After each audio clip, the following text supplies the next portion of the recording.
اگر اللہ تم پر ہمیشہ قیامت کے دن تک رات کی تاریکی کیے رہے تو اللہ کے سوا کون معبود ہے جو تم کو روشنی لا دے؟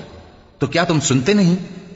کہو کہ بھلا دیکھو تو، اگر اللہ تم پر ہمیشہ قیامت تک دن کیے رہے تو اللہ کے سوا کون معبود ہے کہ تم کو رات لا دے جس میں تم آرام کرو؟ تو کیا تم دیکھتے نہیں؟ اور اس نے اپنی رحمت سے تمہارے لیے رات کو اور دن کو بنایا تاکہ تم اس میں آرام کرو اور اس میں اس کا فضل تلاش کرو اور تاکہ شکر کرو۔ اور جس دن وہ ان کو پکارے گا تو کہے گا کہ میرے وہ شریک جن کا تمہیں دعویٰ تھا کہاں ہیں؟ اور ہم ہر ایک امت میں سے ایک گواہ نکال لیں گے، پھر کہیں گے کہ اپنی دلیل پیش کرو، تو وہ جان لیں گے کہ سچ بات اللہ کی ہے اور جو کچھ وہ افترا کیا کرتے تھے ان سے جاتا رہے گا۔ قارون موسیٰ کی قوم میں سے تھا، پھر وہ ان پر زیادتی کرنے لگا، اور ہم نے اس کو اتنے خزانے دیے تھے کہ ان کی کنجیاں ایک طاقتور جماعت کو اٹھانا مشکل ہوتی۔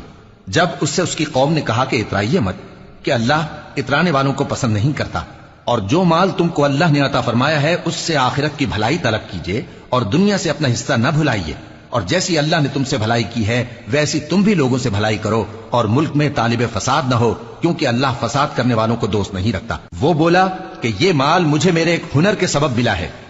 کیا اس کو معلوم نہیں تھا کہ اللہ نے اس سے پہلے بہت سی امتیں جو اس سے قوت میں بڑھ کر اور جمعیت میں بیشتر تھیں ہلاک کر ڈالی تھیں، اور گناہگاروں سے ان کے گناہوں کے بارے میں پوچھا نہیں جائے گا؟ تو ایک روز قارون بڑی آرائش اور ٹھاٹ سے اپنی قوم کے سامنے نکلا۔ جو لوگ دنیا کی زندگی کے طالب تھے کہنے لگے کہ جیسا مال و متاع قارون کو ملا ہے کاش ایسا ہی ہمیں بھی ملے، وہ تو بڑے نصیب والا ہے۔ اور جن لوگوں کو علم دیا گیا تھا وہ کہنے لگے کہ تم پر افسوس، مومنوں اور نیکوکاروں کے لیے جو ثواب اللہ کے ہاں تیار ہے وہ کہیں بہتر ہے، اور وہ صرف صبر کرنے والوں ہی کو ملے گا۔